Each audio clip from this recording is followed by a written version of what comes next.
Graça e paz. Eu sou o pastor José Henrique e aqui, na Escola Dominical da Igreja Presbiteriana de Nova Aurora, estamos estudando a revista Expressão, da editora Cultura Cristã. Tema trimestral: Lições da Sabedoria. Estudos em Provérbios, Eclesiastes e Cântico dos Cânticos. Lição 11. Amor de casal. Cântico, capítulo 1, do versículo 1 ao versículo 4. Introdução. Certamente a Bíblia fala sobre muitos assuntos. Por ser um livro divino humano, inspirado organicamente, há todo tipo de literatura nela. As próximas lições tratarão de um dos livros considerados mais inusitados, Cântico dos Cânticos. Por fazer parte do cânon, muitas lições preciosas podem ser aprendidas com o seu estudo. Tópico 1. Primeiro, as preliminares. Antes de começar a falar sobre o livro do Cântico dos Cânticos, uma palavra é necessária. Deus fez homem e mulher à sua imagem e semelhança. Letra A. O que significa ser imagem e semelhança? Primeiramente, ser a imagem e semelhança de Deus nos torna diferentes de toda a criação. Enquanto iniciava a obra da criação do mundo, Deus ordenava: haja, e tudo obedecia: ouve. De forma consequente e, de certo modo, impessoal. O relato da criação do homem já nos privilegia pelo fato de Deus dizer: façamos. Gênesis 1, 26. Uma vez que essa expressão não é usada para nenhuma outra criatura, a ordem torna o homem uma classe especial da criação.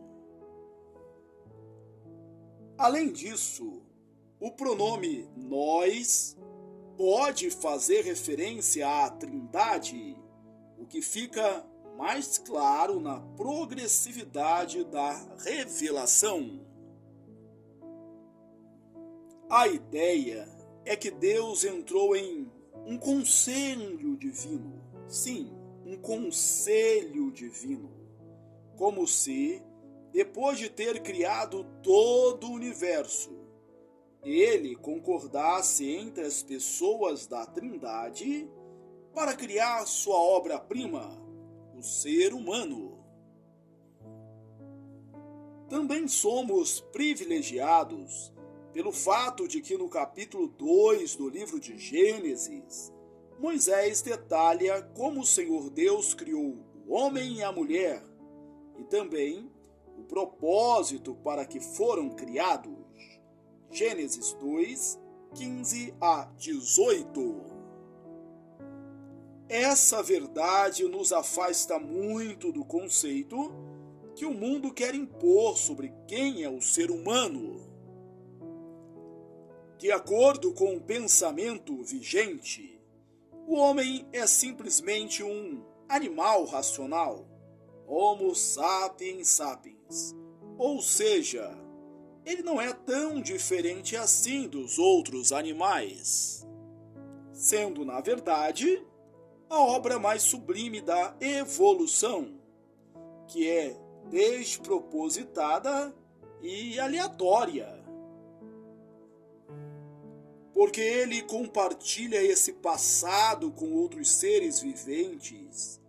E porque, segundo esse pensamento, Seu comportamento hoje reflete muito esse processo. Não há base alguma para nortear suas ações morais. Nesse sentido, não poderíamos nos queixar de nenhum comportamento antiético ou imoral. Quando afirmamos a verdade de que fomos criados por Deus de forma diferenciada e que somos a imagem e semelhança dele, temos a obrigação de refletir seus atributos, como amor, misericórdia, compaixão, justiça e outros. O relato da criação sustenta uma vida sociável e possível. A teoria da evolução, não. Letra B. Quem é imagem e semelhança? Em segundo lugar, deve ser observado que todos os homens são criados à imagem e semelhança de Deus. Isso significa que ela não pode ser perdida ou tirada de nós.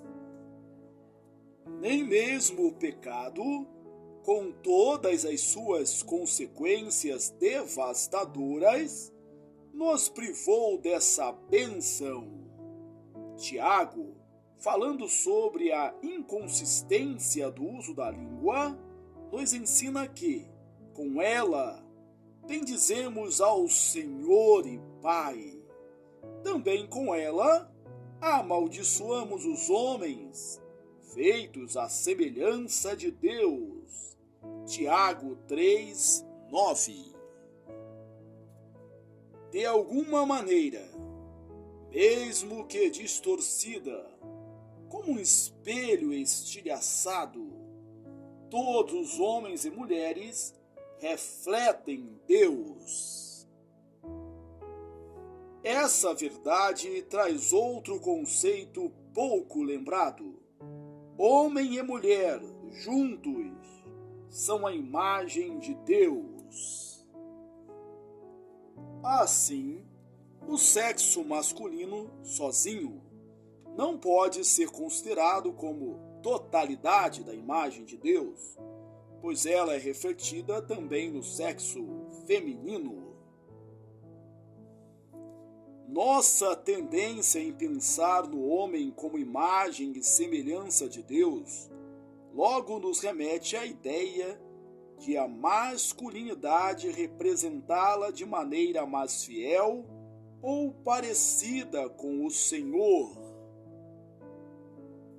Fazemos alusões ao uso da racionalidade e da lógica, da paternidade e da virilidade representarem Deus na Terra. De fato, a feminilidade também traz as marcas indeléveis da imagem de Deus, como o cuidado, carinho e amor que são dispensados aos filhos, por exemplo. Na conclusão de Rockman, homem e mulher só podem ser a imagem de Deus através da comunhão de um com o outro. Comunhão essa que é uma analogia da comunhão de Deus com Ele mesmo. A comunhão humana, como entre homem e mulher, reflete ou espelha a comunhão entre Deus Pai, Deus Filho e Deus Espírito Santo. Portanto, cada pessoa individualmente é a imagem de Deus, feito à sua semelhança, mas as várias nuances são observadas com as ênfases específicas de cada sexo. Tópico 2. União de dois sexos. Essa revisão doutrinária é necessária e importante em nossa época. Obviamente, os cristãos ortodoxos sempre assumirão a palavra de Deus como sua única regra de fé e prática. Mas isso não significa que a igreja deixará de sofrer com heresias, doutrinas perniciosas e pressão do mundo. Deus criou somente dois sexos, homem e mulher. E ele permitiu que só existisse relacionamento entre esses dois sexos. Qualquer outro tipo de relacionamento amoroso que desrespeite esse princípio é pecaminoso. Dentro desse paradigma, podemos concluir que o ato sexual entre o homem e a mulher casados é a expressão máxima de intimidade nos nossos relacionamentos. Quando Deus nos criou à sua imagem e semelhança, legou-nos uma tripla relação com Ele mesmo, com o próximo e com a natureza. É interessante perceber que o relacionamento conjugal e sexual entre homem e mulher é chamado nas Escrituras de tornar-se uma só carne. Gênesis 2:24, Mateus 19:6, 1 Coríntios 6:16, Efésios 5:31. Essa expressão, embora conhecida, tem sido pouco explorada. Ainda que nela esteja contida a ideia do ato sexual em si, dos envolvimentos espirituais e emocionais, e também a geração dos filhos, seu significado é mais profundo. Na verdade, tornar-se uma só carne está fazendo referência ao que Adão disse quando Deus lhe entregou Eva. Esta, afinal, é osso dos meus ossos e carne da minha carne. Chamar-se-á varoa, porquanto do varão foi tomada. Gênesis 2:23. Nesse sentido, o casamento cria um parentesco entre homem e mulher, similar àquele que existe entre irmãos, ou seja, eles se tornam tão próximos e íntimos como se pertencessem à mesma carne. Isso nos leva também a um ponto extremamente importante. Na ordem da criação, o sexo deve ser feito dentro do contexto do casamento monogâmico. Isso implica que todos os homens e mulheres deveriam relacionar-se sexualmente apenas com uma pessoa, enquanto o Senhor conservar ambos com vida. É aterrador observarmos que o sexo se tornou tão banalizado que quando cristãos se casam, levam consigo toda uma vida de promiscuidade e de passado na prática da impiedade. Isso tem tornado alguns casamentos instáveis, infelizes, e não poucos têm acabado, porque Deus não tem sido obedecido durante a adolescência e juventude cristã. A palavra de Deus revela quão íntimo é o ato sexual e qual o contexto apropriado para o seu descobrimento. Tópico 3. O livro do Cântico. O arrazoado acima foi necessário porque o livro do Cântico é um ode ao amor entre um homem e sua esposa. São conjuntos de poesias que foram reunidas debaixo da autoridade de Salomão. Cantares 1:1. Já expusemos em lições anteriores o que isso significa. Veremos que ele também faz alusão ao relacionamento de Deus com o seu povo, mas essa interpretação é análoga. Então, primordialmente Deus se preocupa com a vida íntima e amorosa de um casal, já que esse é o relacionamento mais importante que possuímos na vida. Assim, não é surpresa existir um livro na Bíblia que enfoca experiências e emoções do relacionamento íntimo entre homem e mulher. Ele se preocupa com o prazer que esse relacionamento proporciona e com a beleza do amor entre eles. O livro recebeu esse nome por ser considerado o maior e mais belo cântico de Salomão, que produziu mais de 1000 deles. 1 Reis 4:32. Ele é formado por poesias e cânticos, que por interpretação canônica dizem respeito à vida de um casal casado, mas devemos nos lembrar que o livro é uma analogia de poemas. Retificando, devemos nos lembrar que o livro é uma antologia de poemas.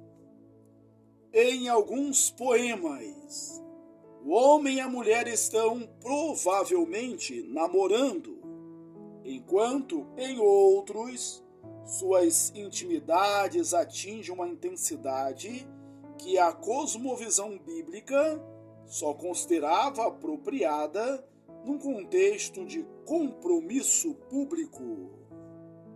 Salomão apresenta tanto o homem e a mulher como desejáveis para com o outro, e o carinho que ambos dispensam como fruto desse amor. Cantares 1:2-4.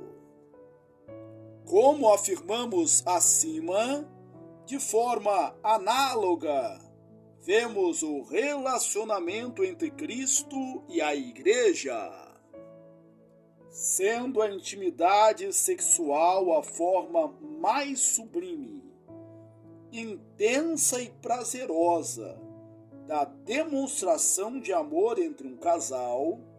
Gênesis 2:24, Efésios 4:31, o apóstolo Paulo, comparando esse relacionamento espiritual, diz: grande é esse mistério, mas eu me refiro a Cristo e à Igreja. Efésios 5:32. As próximas lições procurarão sondar um pouco tanto o relacionamento entre homem e mulher, quanto aquele entre Deus e o seu povo, com base no livro de Cântico. Conclusão: Deus criou homem e mulher, de acordo com sua própria imagem e semelhança, e uniu somente esses dois sexos de uma forma ímpar no casamento. Ele se preocupa com a demonstração de amor e carinho nesse relacionamento e provê o livro do Cântico como uma ode a essa beleza. Também somos lembrados que Cristo Jesus mantenha um relacionamento amoroso com a Igreja, sendo grande esse mistério. Aplicações. Reforce suas convicções de que somente homem e mulher são os sexos que Deus criou conforme a sua imagem e semelhança. Lembre-se que a intimidade sexual é reservada ao casamento monogâmico. Sendo casado, casada, demonstre seu amor ao seu cônjuge. Concluímos a leitura da lição 11, Amor de Casal, Cântico dos Cânticos, 1:1-4. Que bom que você chegou até aqui. Deus te abençoe ricamente.